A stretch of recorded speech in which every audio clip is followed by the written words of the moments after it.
Hey guys, this is Tyson James, back with another midweek apologetics video. This week I'm going to be addressing Buddhism, but before I get into that, I wanted to give a little bit of a follow-up on the last video I did on Mormonism. So after I posted that video, I really wanted to get some Mormon reactions to it, because in the interest of fairness, I didn't want to be perceived as misinterpreting Mormons or mischaracterizing what they believe. And so I wanted to give them an opportunity to share how they reacted to the video. And so I posted the video to a Mormon Facebook group and got some reactions there, and it led to some very interesting discussions. Some of the Mormons that I spoke with were critical, and some were actually very appreciative, especially of the tone of the video and the fact that I expressed that I hold out hope that in the future maybe they can be brought into the larger family of Christ by accepting the same gospel that we do. I was able actually to share the gospel with a Mormon, which was an incredible opportunity. So these types of videos can really evoke or raise these types of conversations that allow for us Christians to share the gospel. I did want to make a slight edit because there was something in my video that I didn't quite spell out well enough. I made the comment that Mormons don't take the Bible to be reliable. Mormons do take the Bible to be reliable, and so I didn't really spell out what I meant by reliable in that context. What I meant was that they don't take it to be reliable in the same sense as the Book of Mormon. So they believe that the Book of Mormon that they have are the exact words that were related by Joseph Smith and written down by a transcriber. They don't believe that about the Bible. They believe that errors have crept into the text over many centuries. So just to give you a little bit of background, Joseph Smith, the founder of Mormonism, he said, "The Book of Mormon was the most correct of any book on earth, and the keystone of our religion. And a man would get nearer to God by abiding by its precepts than by any other book."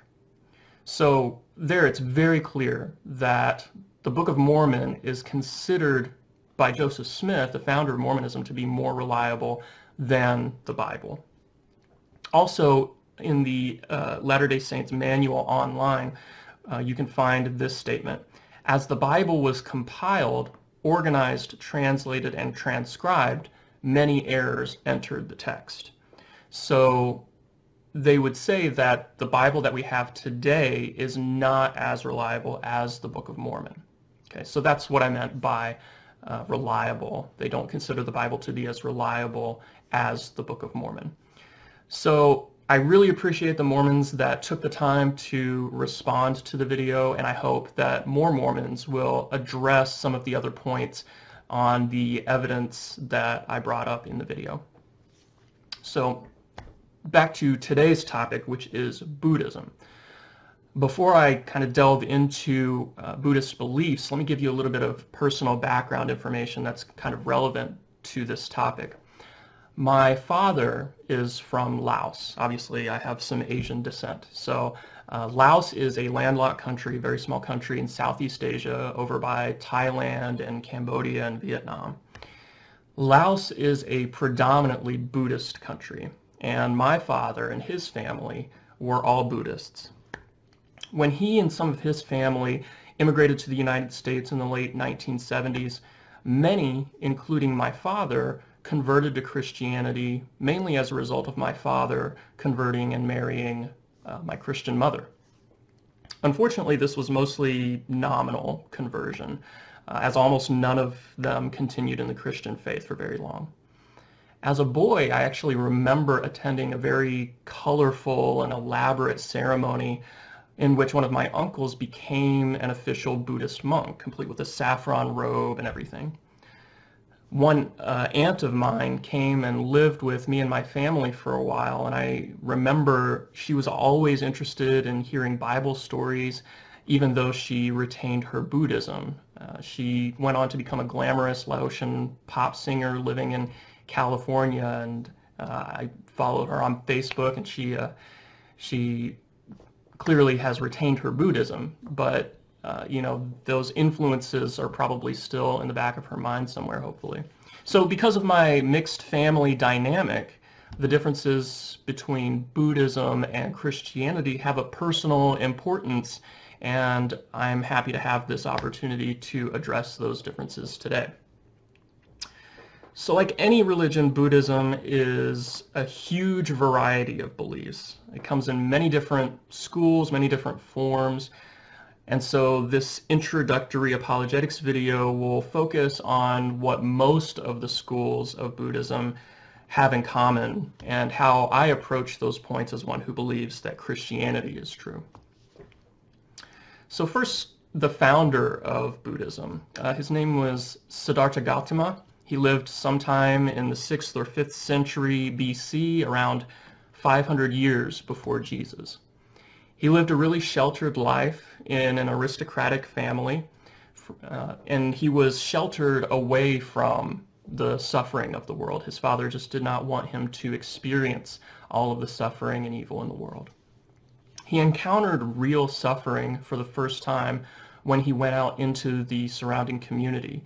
And he was so shocked by what he saw that he spent the next several years trying various methods to free himself of what he perceived was the human predicament.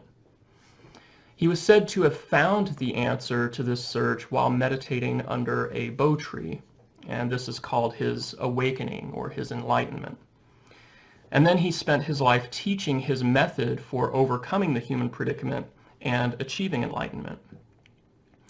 Later he was called Shakyamuni, which means the Shakyan sage. Shakyan was the people that he came from.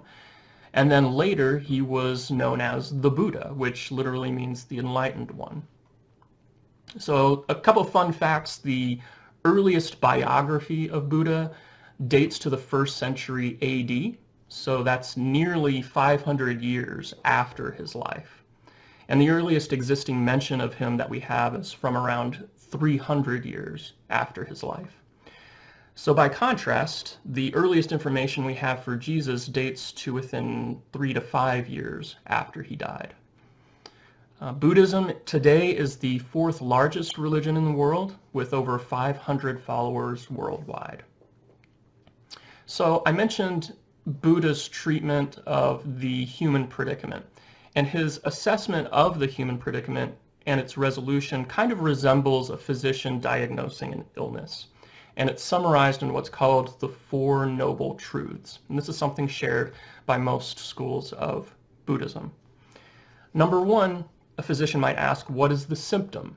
Well, Buddha saw it as the suffering or pain of loss. And this is called dukkha. Number 2, what is the cause of this suffering? To him, he saw the cause as desire or attachment to permanence. Number 3, what is the purpose of treating this cause of suffering? To him, the purpose was to rid oneself of the attachment to permanence that causes the suffering. So getting rid of that holding on to the permanence in life. And number 4, how do you go about treating this disease? Buddha taught that you could overcome this attachment to permanence, this desire that causes suffering, by what's called the Eightfold Path. And this includes right knowledge, right aim or purpose, right speech, right action, right living, right effort, and right mindfulness. Other concepts that were affirmed by the Buddha include samsara, which is the cycle of rebirth. You may be familiar with that from Hinduism, which Buddhism came out of. So he also affirmed the cycle of rebirth, so you die and are reborn again. In Hinduism, however, only people of high social level or caste could escape the cycle of rebirth. That escape is called moksha, or salvation from the cycle of rebirth. Buddha rejected that. He said that anybody could achieve salvation, regardless of caste. He also affirmed karma. You may have heard of karma also from Hinduism. But for Buddha, karma was a little bit different. He thought of it as the psychological grasping for permanence. And so he wanted to get rid of the psychological state of desire or grasping for permanence. Whereas in Hinduism, karma is about action and reaction or cause and effect. Buddha also affirmed nirvana, which is a psychological state of detachment, like I said, that allows one to overcome suffering and to escape the cycle of rebirth. Nirvana literally means extinguishing or blowing out, which is kind of a symbolic imagery for the psychological detachment from permanence. He also affirmed anatta or anatman, which is the concept or doctrine that there is no soul that serves to seat consciousness and the enduring self. To Buddha, there is no enduring self. Rather, the enduring self is considered an illusion of consciousness, which consciousness itself is caused by a combination of various things working together to generate an illusion of consciousness.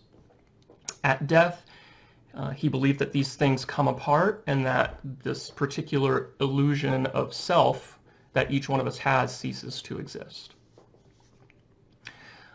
Unfortunately, there were some concepts that Buddha didn't really attempt to address, such as whether or not the universe is eternal or finite, whether consciousness it continues after death, whether there's an afterlife outside of the cycle of rebirth, whether God exists and interacts with the world, all of those things that a lot of people find to be important questions.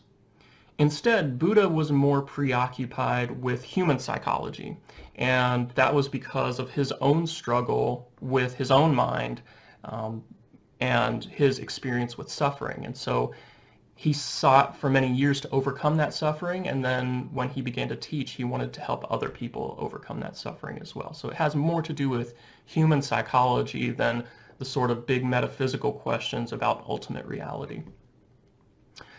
Many schools of Buddhism have developed over the centuries and have tried to address some of these other questions, but these are generally not representative of the earlier shared Buddhist tradition. So why is Buddhism attractive? Well, number one, it addresses the problematic experience shared by all humanity, and that's suffering. Number two, it offers a solution to that problem through the Eightfold Path. And number three, that solution is universally accessible. So this is very attractive because there are people suffering everywhere, and everybody has this experience, and it's not very attractive to say that the solution is only available to people of high birth, right? That was something that Buddha was very much against. So how does Buddhism compare with Christianity? Well, you've probably already seen some differences, but let's start with some of the areas of similarity that are very interesting and that can serve as conversational bridges with Buddhists. Number one, there's a human predicament experienced by all of humanity, as I mentioned. The goal of life is overcoming that predicament. The resolution is available to everyone, not just a privileged group or class of people. In both Christianity and Buddhism, there's a central figure, and obviously Buddha in Buddhism and Jesus in Christianity. There is a high value placed on community. Community for the Buddhists is called the Sangha, and for Christianity we have the church. Both are very important in both religions. There are scriptures in both religions that teach the path to salvation. In Buddhism, they have what's called the Tripitaka, or the three baskets, which contain the teachings for the path of salvation. And of course, in Christianity, we have the Bible, which shares the gospel of Jesus Christ. I noted in the beginning that Buddha's assessment of the predicament and treatment was kind of like a physician going about his task. For Christians, the symptoms are similar, but the cause or the diagnosis is very different, right? We affirm that there is illness, aging, addiction, broken relationships, suffering, death.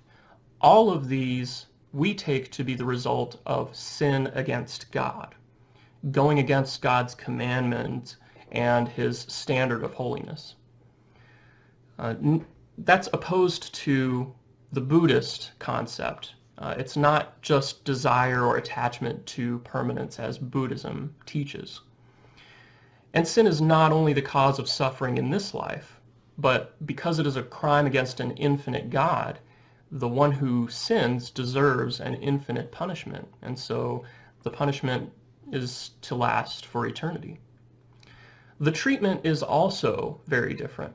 Rather than following an eightfold path to enlightenment, which requires personal effort, the cure in Christianity is offered to all as a free gift, which we can accept by trusting in Jesus Christ. He was punished in our place and offers forgiveness and eternal life. Also, the goal of Christianity is nearly the mirror opposite of Buddhism. The goal of Buddhism is psychological detachment from all permanence and the realization that there is no enduring self. However, the goal of Christianity is permanent attachment to God, who is the source of life itself. But, and understand this, permanent attachment is only possible if there is an enduring self that can do the attaching. Buddhism teaches that all things change and nothing is permanent. Christianity teaches that God does not change and that Jesus Christ is the same yesterday, today, and forever. So we have these conflicting views now, and then the ultimate question, the natural question that follows is, who got it right, the Buddha or Jesus? Well, since Buddhism and Christianity both have very different problems with very different solutions, they can't both be right. The only possibilities are that one of them is right or both of them are wrong. Of course, as a Christian, I do believe that Christianity is true. And so if Christianity is true, then I think it logically follows that Buddhism is not true in those areas where it teaches things that are contrary to Christianity. So how do I make the case for that? Well, here's how I know that Christianity is true and Buddhism is not. Number one, the existence of God is demonstrated by the contingency and finitude of the universe, the fine-tuning of the universe for intelligent life, the existence of objective morals, and many other things. These are just a few of the dozens of arguments which demonstrate God's existence. Number two, that this is the Christian God is demonstrated by the historical evidence for the resurrection of Jesus Christ. The resurrection is not a claim that needs to be taken on blind faith, as many Christians perhaps mistakenly think. But it is overwhelmingly supported by the historical evidence. The evidence for the miracle of the resurrection of Jesus is actually much better than the evidence for just the existence of Buddha. So if you've never been exposed to that evidence, I highly recommend that you check out some sources. So these demonstrations for the existence of God and the resurrection of Jesus are based on publicly accessible evidence, which is available to everyone. Buddhism is different in that Buddhism is based primarily on the Buddha's testimony of personal enlightenment, his experience of personal enlightenment. And as I noted in my previous video on Mormonism, testimony of personal experiences are interesting, but they're not publicly accessible. You don't have access to another person's first-person experience. So this is why I think that having arguments and evidence is so important for Christians. If we don't find personal experience of people from other religions compelling, then why should we expect them to find our experience of our relationship with Jesus Christ compelling? So as Christians, we want to be able to share the gospel of salvation through Jesus Christ. If we want to do that, we need to be prepared to share more than just our personal testimonies. Unfortunately, I don't have time in this video to share all of the evidences, but if you want a really good starter resource on this topic, I highly suggest this book. It's called On Guard for Students by Dr. William Lane Craig. Of course, I've gotten a lot of use out of this book, but this is a great beginner's book for delving into the arguments and evidence for the existence of God and specifically for the truth of Christianity. So that's all for today. I do have a bonus question before I let you go. So the bonus question is this. Many atheists today claim that morality is something that developed through the evolutionary process in order for us to survive. Okay? Just as ants and primates cooperate to share food and protect each other, humans developed cooperative behavior like social norms and legal systems as survival mechanisms. If this is true, then it doesn't seem like God is necessary for the morality we all seem to affirm. If somebody made that claim to you, how would you respond? If you think you have a good answer, drop it in the comments below or message me on Facebook. Talk to you later.